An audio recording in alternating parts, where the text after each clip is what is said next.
दोस्तों आप देख रहे होंगे कि हिंदुओं को लेकर दुनिया के कई देशों में किस प्रकार का माहौल क्रिएट किया जा रहा है। अगर आप भारत को देखते हो तो भारत में हर धर्म का व्यक्ति आपको देखने को मिल जाएगा, चाहे वो मुस्लिम हो, चाहे वो ईसाई हो, चाहे वो सिख हो, चाहे वो बौद्ध धर्म के लोग हों, चाहे वो किसी भी धर्म का व्यक्ति हो। भारत में आज़ादी के साथ यहाँ पर रहता है। लेकिन कई सारे ऐसे देश हैं जहाँ पर हिंदुओं के साथ किस तरीके का दुर्व्यवहार किया जा रहा है। अगर आप कहोगे कि हिंदुओं के साथ इस तरीके का दुर्व्यवहार जो दुनिया के कई देशों में देखने को मिल रहा है, लेकिन आज जो आप देख रहे हो पीछे, ये न्यूजीलैंड की तस्वीर है जहां पर हिंदुओं को लेकर एक विरोध प्रदर्शन चल रहा है। इनको इस देश से बाहर निकालने के लिए इस तरीके की गतिविधियां न्यूजीलैंड में चल रही हैं। ये वो न्यूजीलैंड है जो अपने शांति प्रिय, दुनिया से बिल्कुल साइड में एक ऐसा देश जिसे मतलब ही नहीं है कि दुनिया में क्या चल रहा है, किस प्रकार का एक शांति प्रिय देश है, लेकिन उस देश में इस प्रकार का घटनाक्रम हो जाना, चर्चा तो बनती ही है कि न्यूजीलैंड जैसा देश, एक बढ़िया ट्रैक पर चल रहा देश, एकदम से अपने ट्रैक पर कैसे भटक जाता है। आप जो तस्वीर देख रहे हो इसमें एक हिंदू धर्म का जो आप प्रतीक देख रहे हो, ओम बना हुआ है और इस पर हिंदू लिखा हुआ है, और इस झंडे को इनके द्वारा किस तरीके से यहाँ पर फाड़ दिया गया है। और हिंदू धर्म ही नहीं, न्यूजीलैंड में इस समय चाहे वो इस्लाम हो, आप सिर्फ ईसाई धर्म को छोड़ दिया जाए तो बाकी के जितने भी धर्म न्यूजीलैंड में हैं उनके खिलाफ एक प्रदर्शन चल रहा है। किस लिए चल रहा है कि अब न्यूजीलैंड को एक ईसाई धर्म बनाना है, इस बात की अब जोर दिया जा रहा है। न्यूजीलैंड में किसके द्वारा दिया जा रहा है? तो आप जो एक व्यक्ति देख रहे हो, ये ब्रियन तमाकी इसका नाम है। ये है चर्च, एक आप कह सकते हो कि धार्मिक गुरु भी है और पॉलिटिशियन भी है। इनके द्वारा ये पूरा प्रोटेस्ट ऑर्गेनाइज किया गया, इनके द्वारा ही ये सब जो न्यूजीलैंड में आज चल रहा है इनके द्वारा किया जा रहा है। चाहे वो सिख धर्म हो, चाहे वो हिंदू धर्म हो, चाहे वो फिलिस्तीन के झंडे हो, चाहे वो इस्लाम के का विरोध प्रदर्शन यहाँ पर देखने को मिल रहा है। किस तरीके से ये झंडे फाड़ रहे हैं, उन्हें लातों से कुचल रहे हैं, और इस तरीके से यहाँ पर जो घटनाएं हो रही हैं, बात करेंगे पूरी की एग्जैक्टली न्यूजीलैंड में चल क्या रहा है। जो देश इतना अच्छे ट्रैक पर निकला हुआ है, दुनिया से बिल्कुल कटा हुआ देश, जिसे हम सिर्फ क्रिकेट के वजह से ही जानते हैं, कभी ऐसी चीजों के लिए चर्चाओं में नहीं आना, ना ही कोई धार्मिक, इससे पहले अगर आप 3-4 साल पहले जाओगे तो इस प्रकार का आपको कुछ भी कृत्य न्यूजीलैंड में देखने को नहीं मिलेगा।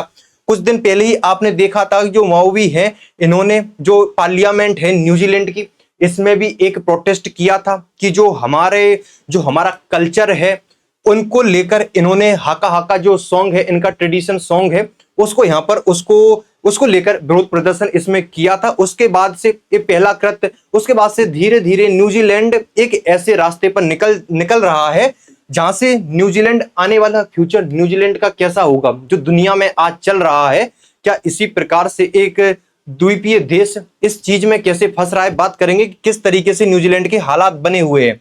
आप देखोगे कि ये ऑस्ट्रेलिया है, ऑस्ट्रेलिया के पास में आप देखोगे कि न्यूजीलैंड है, बिल्कुल पास में ही है, दुनिया से बिल्कुल अलग है, एक आइसोलेट देश इसे आप कह सकते हो। ये अपनी डाइवर्सिटीज के लिए जाना जा सकता है, अपने जो विकास, किस तरीके से विकास की गति पर ये चलता है जाना जाता है। यहाँ पर जो मानव जीवन है किस तरीके से बढ़िया, सब कुछ इस सब चीज से ये संपन्न देश है न्यूजीलैंड, और इस तरीके से ये बड़ा ही खूबसूरत देश है। आप तस्वीरों में समझ सकते हो कि बढ़िया देश है यहाँ पर। और यहाँ पर जो पॉपुलेशन है वो भी इतनी कुछ ज्यादा नहीं है, 2 द्वीपों का देश है।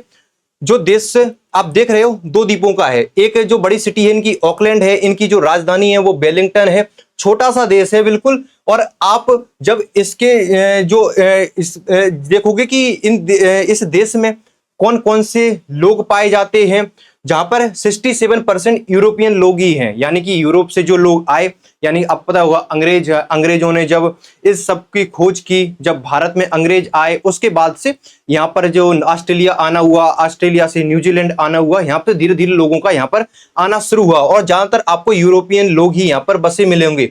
और उसके बाद है माओरी, जो 90% लोग हैं वो माओरी हैं, और 17% लोग जो हैं वो एशियन लोग हैं। एशियन में भारत से बड़ी संख्या में यहाँ पर लोग पहुंचे हुए थे। और भारत से लोग कब पहुंचे हुए थे? अंग्रेजों के द्वारा पहुंचाए गए, और आज की डेट में भारतीय खुद भी इस देश की ओर जा रहे हैं। आपको पता ही होगा ऑस्ट्रेलिया में भी बहुत लोग जा रहे हैं, न्यूजीलैंड में भी जा रहे हैं। इस तरीके से अगर आप इनमें धर्म की बात करोगे तो 51% लोग किसी भी धर्म को नहीं मानते। वहीं जो 32% लोग हैं वो क्रिश्चियन धर्म को मानते हैं, और जो आप 3 मान लो, 3% हिंदू धर्म को मानने वाले लोग न्यूजीलैंड में है। यानी कि नंबर 3 पर जो धर्म माना जाता है न्यूजीलैंड में वो हिंदू धर्म के लोग हैं। इससे समझ सकते हो कि हिंदू धर्म को लेकर न्यूजीलैंड में बड़ी संख्या में लोग रहते हैं, और भारत से लोग वहां पहुंचे हैं, और कुछ बहुत पहले पहुंच गए थे जो अंग्रेजों के द्वारा वहां पर पहुंचाए गए थे। इस तरीके से आप पॉपुलेशन देखोगे तो बहुत कम पॉपुलेशन है, 53 लाख पॉपुलेशन है। और इसमें आप जीडीपी देखोगे और पर कैपिटा इनकम देखोगे तो 48,000 पर कैपिटा इनकम। देख रहे हो कितनी बेहतर पर कैपिटा इनकम है, और जो मानव जीवन है वो बहुत बढ़िया खुशहाल तरीके से यहाँ पर रहते हैं। जो ह्यूमन इंडेक्स देखोगे आप इसमें वेरी हाई, और जो दुनिया के देश है उसमें 17वीं रैंकिंग है। इससे समझ में आ रहा होगा कि न्यूजीलैंड है बढ़िया विकसित देश है, हर चीज में संपन्न देश है, फिर ये इस रास्ते पर क्यों निकल जाता है।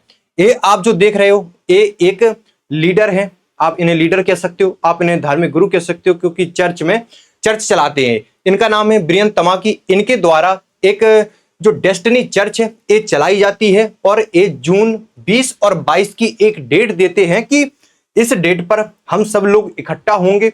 एक जगह इन्होंने इकट्ठा करने की तारीख बता दी कि 21 जून को प्रोटेस्ट करेंगे। इस तरीके का नहीं, प्रोटेस्ट की बात नहीं कही थी, लेकिन जब सब लोग इकट्ठे हुए उसके बाद ये प्रोटेस्ट इस तरीके से बदल जाता है। इन्होंने डे 1 डे 2 इस तरीके से बताया। और इनकी मांग क्या क्या है? इनकी मांग है कि न्यूजीलैंड में जितने भी धर्म के लोग हैं, पहला तो न्यूजीलैंड को जो ईसाई धर्म है उसको पूरा धर्म का नाम दे दिया जाए, यानी कि न्यूजीलैंड जिस नाम से जाना जाएगा वो ईसाई धर्म के नाम से जाना जाएगा, मान्यता मिल जाए इस तरीके की, और बाकी धर्म के लोग इस देश को छोड़कर चले जाएं। इस तरीके की इनकी एक डिमांड है, और इनके द्वारा धार्मिक जो प्रदर्शन किए जा रहे हैं और जो धार्मिक भावनाओं को आहत किया जा रहा है, इस तरीके से इनके द्वारा काम किया जा रहा है। और किस शहर में इन्होंने जो पूरा प्रोग्राम ऑर्गेनाइज किया, ऑकलैंड जो न्यूजीलैंड का एक शहर है, जिस शहर में आप देखोगे ऑकलैंड, जिसमें सबसे ज्यादा जनसंख्या इसी शहर में रहती है, 15 लाख के करीब इस शहर में लोग रहते हैं। 15 लाख जो सबसे बड़ा इनका शहर है, जहां पर सबसे ज्यादा लोग रहते हैं, वो 15 लाख है। अगर आप इंडिया के किसी एक शहर से कंपैरिजन करोगे तो उसमें भी इससे ज्यादा जनसंख्या निकलती, यानी कि 53 लाख जो पॉपुलेशन है न्यूजीलैंड की, वो हमारे एक शहर में निकल जाती है। यानी कि आप समझ सकते हो कि छोटा सा देश है, बहुत कम लोग हैं, लेकिन गलत ट्रैक पर अब निकल रहे हैं।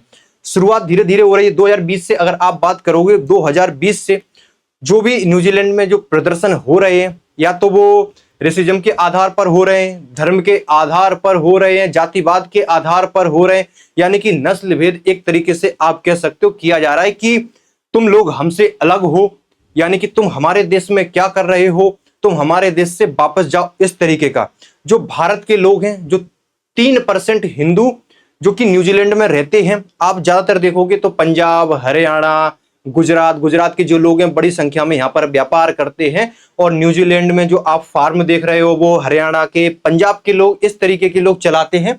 और बड़ा योगदान है न्यूजीलैंड को आगे ले जाने में भारतीयों का भी। 3% आप इससे समझ सकते हो कि बड़ा योगदान भारतीयों का भी है। लेकिन इस तरीके की जो घटना न्यूजीलैंड में चल रही है, एक सुंदर सा देश, प्यारा सा देश जो कि दुनिया से आइसोलेट है, लेकिन आज जो चर्चाओं में है वो है धर्म को लेकर जो हिंसक हिंसक प्रदर्शन जो न्यूजीलैंड में हो रहे हैं। धार्मिक झंडों को फाड़ा जा रहा है, धार्मिक झंडों को कुचला जा रहा है, उनके प्रतीकों को किस तरीके से ठेस पहुंचाई जा रही है। इस तरीके की घटना आजकल न्यूजीलैंड में देखी जा रही है, जो कि आप देखोगे कि ऊपर के साइड है देश हैं, इनमें आमतौर पर इस तरीके की भावनाओं का विस्तार हुआ है। लेकिन इस देश में इस तरीके के विचारों का फैलना, और आने वाले समय में जो न्यूजीलैंड एक अच्छे ट्रैक पर चल रहा था, वहां से भटकने का पूरे आसार इसके दिख रहे हैं, क्योंकि सिर्फ धर्म की वजह से कि इनकी अब जो मानसिकता बन गई है कि अब न्यूजीलैंड को ईसाई धर्म में परिवर्तित करना है पूरी तरीके से। इस तरीके के प्रयास अब न्यूजीलैंड में आपको देखने को भी मिलेंगे। ये थी अपडेट जो कि न्यूजीलैंड में चल रहा है हिंदुओं को लेकर, किस तरीके से वहां पर जो विचार हैं लोगों के वो किस तरीके से अब बदल रहे हैं। हर व्यक्ति के नहीं बदल रहे हैं। जो सरकार है उन्होंने इसको लेकर इसकी निंदा की है कि इस तरीके की जो प्रदर्शन है वो नहीं होने चाहिए, क्योंकि न्यूजीलैंड जिसके लिए जाना जाता है वो जाना जाता है कि जो व्यक्ति यहाँ पर आए हैं वो अपने बच्चों को बेहतर भविष्य देने के लिए यहाँ पर आए हैं। तो न्यूजीलैंड में लोग ज्यादातर बाहर से ही आए हैं, इस तरीके से न्यूजीलैंड यहाँ पर बसा है। ये अपडेट थी, जैसे कोई न्यू अपडेट आती है आपको इस चैनल पर मिलती रहती है। फिर मुलाकात होगी आपसे नेक्स्ट में। Thank you so much.